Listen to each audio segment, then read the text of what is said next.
Buenos días, entramos ahora a nuestro tema correspondiente a fuerzas en el espacio. Para ello, iniciaremos con el problema 1, el cual menciona lo siguiente. Tenemos que el cable AB, este que tenemos en este punto, dice tiene una longitud de 65 pies. ¿Sí? O sea, el cable mide 65 pies. Y la tensión en el cable es de 3.900 libras. ¿Sí? La fuerza que está experimentando debido aquí a la carga de la estructura con respecto a los otros dos cables. En este ejercicio nos piden determinar las componentes X, Y y Z de la fuerza ejercida en el cable en lo que es el anclaje B. Asimismo nos pide los ángulos TTX, TTY y TZ que definen la dirección de esa fuerza. Bien, para trabajar en fuerzas en el espacio vamos a hacer un pequeño cambio con respecto a las fórmulas y hacer la siguiente consideración. En el cable AB nosotros podemos tener diferentes tipos o diferentes representaciones de vectores. Nosotros vamos a manejar en el espacio dos principales. Básicamente vamos a trabajar el vector de fuerza, es decir, la fuerza que experimenta este cable desde su interior, ¿sí? Con respecto a una referencia que en este caso es el origen, O, y también el vector de posición, que no es otra cosa más que especificar la posición del vector con respecto al origen. Es decir, en el vector de fuerza vamos a manejar componentes en libras, en este caso, y en el vector de posición vamos a utilizar unidades métricas, ¿sí? O en este caso, unidades de longitud, mejor dicho, porque vamos a trabajar pies. Bien, entonces vamos a trabajar y vamos a ver el procedimiento. Lo primero que vamos a hacer es considerar el punto B como la referencia. ¿Sí? Aquí va a estar mi referencia porque ahorita es el cable que está bajo estudio. La siguiente consideración, la fuerza va en dirección, ¿sí? En este caso es de B hacia A, aquí está invertido.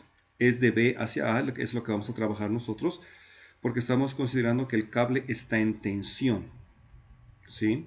Aquí esta fuerza, cuando menciona de A hacia B, lo hace referente al punto de conexión, porque en este punto es donde concurren las fuerzas, ¿sí? Si yo colocara un vector, ¿sí? Aquí en el cable de A a B, la fuerza iría así, porque la estoy considerando en tensión, pero nosotros como lo vamos a trabajar con respecto a B, la fuerza va a ir así, ¿sí? Va a ir hacia arriba. Es decir, estamos considerando el cable en tensión. Bien. Siempre como recomendación, tomen como referencia el punto en cuestión del análisis, ya sea que nos pidan ¿sí? El punto de concurrencia, que sería el punto A, o en este caso nos podemos ir directamente al punto B. Bien, la línea de acción de la fuerza AB es el segmento AB, por lo que el vector lambda, si recuerdan en las lecturas, el vector lambda viene siendo el vector unitario que considera al vector de posición con respecto a su magnitud. ¿Sí? En ese sentido, el vector de posición parte del punto B y se dirige hacia el punto A. ¿Sí?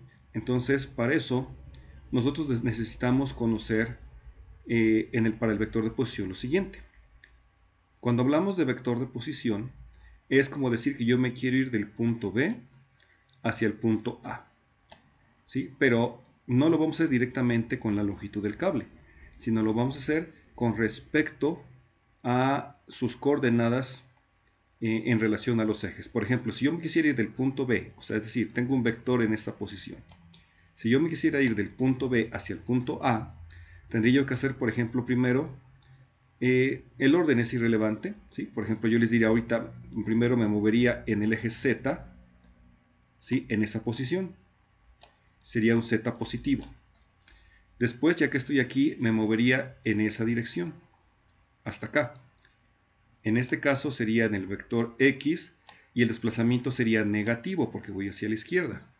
Y finalmente me movería hacia arriba.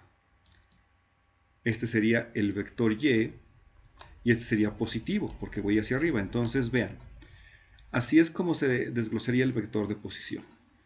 ¿Sí? Necesitamos conocer los desplazamientos en cada eje y vamos a respetar los signos correspondientes a ese desplazamiento.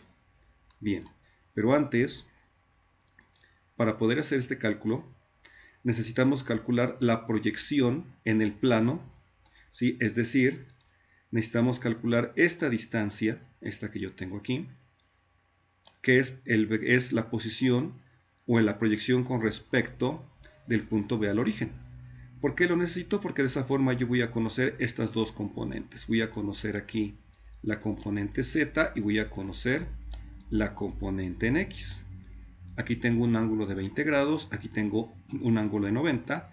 Se forma un triángulo rectángulo en el plano y yo puedo conocer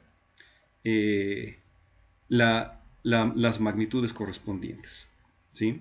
Pero para ello, para poder conocer esta dimensión, esta longitud, necesitamos apoyarnos, ¿sí?, de lo que corresponde a la longitud que tenemos aquí del elemento AB, y ya tenemos esta altura correspondiente. Si observan también, con respecto a este punto, vamos a formar un triángulo rectángulo, ¿sí?, en donde yo conozco la hipotenusa, esta que tengo aquí, que vale, dijimos, ahorita vamos a checarlo, creo que 69 pies o 65, ahorita verificamos, y conocemos este cateto, que vale 56 pies.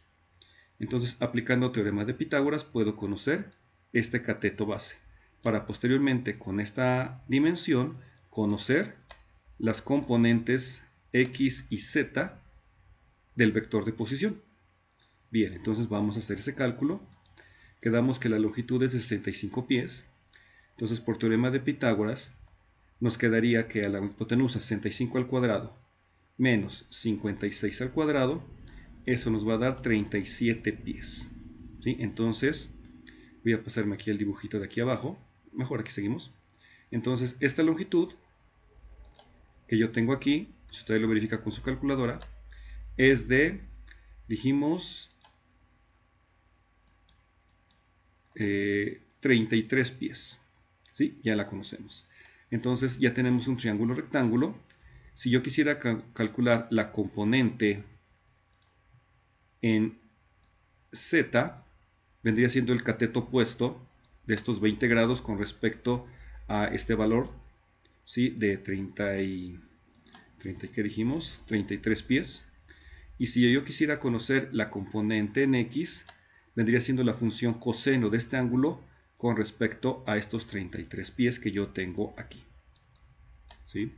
Entonces, haciendo los cálculos, aquí lo tendríamos.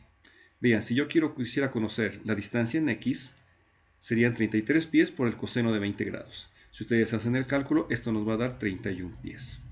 Y si yo quisiera conocer la componente en Z, estos 33 pies los multiplico ahora por el seno de 20 y me daría 11.29 pies.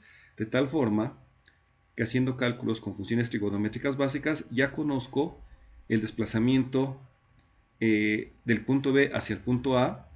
Tendría que decirle aquí, vean, tendría que decirle que en X me tendría que mover 31 pies.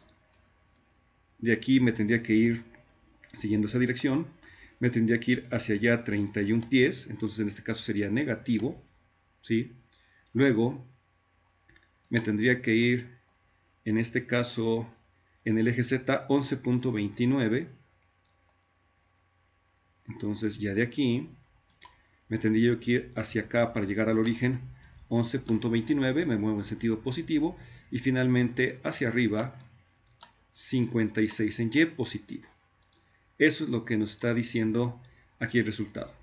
Me tendría que mover, dice, si B se convierte en el punto 0, 0 temporal, las longitudes que se recorren, ¿sí?, hacia el punto A es del punto B hacia el punto A, recuerden, porque estamos llevando esa dirección.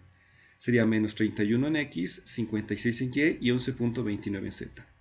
Aquí se menciona que el signo se establece con base en la dirección de avance en cada eje, considerando de B hacia A. ¿Sí? Esto es lo importante. Aquí es como quedaría la representación. ¿Sí? Aquí estaría el vector de fuerza que tenemos que calcular. Y tendríamos los vectores de posición. Bien, habiendo calculado eso, vamos a representar al vector de posición AB. ¿Sí? Considerando la dirección, ¿sí?, de B hacia A. ¿Sí? Porque si yo fuera de A hacia B, se invierten los signos, porque yo me iría en sentido contrario. Entonces de B hacia A, el vector de posición sería menos 31 pies en I, más 51 pies en J, más 11.29 en K. Considerando que el segmento, es decir, el cable, ya nos lo dieron como dato, mide 65 pies. ¿Sí? De tal forma, ¿sí? También el vector unitario lambda, ¿sí? Que representa el vector de posición, será igual al vector de posición menos 31i más 56j más 11.29k sobre su magnitud. Esto es el vector unitario correspondiente al vector de posición. Pero ahora bien, si ustedes checaron en sus fórmulas y en sus lecturas, el vector de fuerzas también lo podemos representar como el vector de fuerza AB es igual a la magnitud de la fuerza AB por su vector de posición. Y si yo ya sé que la fuerza AB tiene 3.900 libras, por lo tanto, sustituyendo en esta fórmula, ¿sí? El vector fuerza AB va a ser igual a 3.900 libras, que es la magnitud, por el vector de posición lambda. Haciendo las multiplicaciones, si ustedes multiplican 3.900 por menos 31 entre 65, vamos a verificarlo, 3.900 lo multiplicamos por menos 31, hay que respetar el signo, entre 65, esto nos va a dar menos 1.860 libras en I. ¿Sí? Y si hacen lo mismo, con cada componente, 3.900 por 56 entre 65 nos va a dar 3.360 libras en J, y 3.900 por 11.29 entre 65 me va a dar 177.4. Estas son las componentes, ¿sí? del vector de fuerza AB. ¿Sí? Muy importante no confundir. Este es el vector de posición. Vector de posición de AB, en este caso yendo en la dirección B hacia A. Y este es el vector de fuerza de A a B, tomando como referencia el punto B. Eso es lo único importante que no se les debe olvidar. ¿Qué punto están tomando como referencia? ¿Sí? Ahora bien, esto es con respecto al primer inciso. Para calcular las direcciones de los vectores vamos a utilizar los famosos cosenos directores. Y eso también son fórmulas directas. Me dice que el coseno director en X es igual a la fuerza en X, es decir, la componente que yo tengo aquí, 1860 entre la magnitud, ¿sí? del vector, que en este caso la magnitud ya no la están dando como dato, 3.900. Ustedes hacen esta división, ¿sí? le dicen menos 1860 entre 3.900, ¿sí? y esto le sacan coseno inverso, debe decir shift coseno inverso de mi valor anterior. Esto me va a dar 118.48 grados. ¿Sí? Ahorita vamos a ver en dónde están estos ángulos. Ahora bien, el coseno director en Y va a ser igual a la magnitud, al vector en Y, a la componente Y, que es 3.360 libras, entre la magnitud del vector, 3.900. Haciendo el cálculo, como lo vimos en el anterior, teta Y me va a dar 30.51 y el coseno director en Z me va a dar el componente en Z 677.4 libras entre la magnitud de la fuerza, 3.900. Eso me va a dar 80 grados. ¿Sí? Entonces vamos a ver, por ejemplo, el sigma X me dice que son 118.48 grados. ¿Dónde encontramos ese ángulo? ¿Sí? Vamos a ver aquí. Si aquí están las componentes, ¿sí? del vector de fuerza, veríamos que en este caso, voy a dibujarlo aquí, voy a hacer esta pequeña línea, aquí es porque este es el origen temporal, voy a poner temporalmente aquí el eje X, aquí un poquito nada más, aquí el eje Z y aquí el eje Y. Bien, con respecto al eje X, me dice que son 118, entonces es todo este ángulo que yo tengo aquí. ¿Sí? Con respecto al eje Z, es el ángulo que yo tengo aquí. Y con respecto al eje Y, es el ángulo que tengo aquí. Entonces, si observan, con respecto al eje X es un ángulo superior a 90 grados. Y con respecto al Z y al Y, son ángulos menores de 90. ¿Sí? Esos vienen siendo, voy a regresarme acá. Aquí en X de acuerdo a nuestros cálculos, aquí voy a llevarme el diagramita este que tenemos aquí. Aquí son los 118 grados. Aquí son en Y, en estos son 30.51 y en este son 80 grados. ¿Sí? A ver, es 118, 30.48, 30.51 y 80. ¿Sí? Entonces, si me regreso aquí a mi dibujito, aquí son los 118, aquí son los 30 y aquí son los 80 grados. ¿Sí? Con eso verificamos, ¿sí?, los cálculos ya correspondientes para dar inicio a lo que corresponde al manejo de fuerzas en el espacio para vectores que vienen representando diferentes tipos de entidades. Con esto concluimos este ejercicio.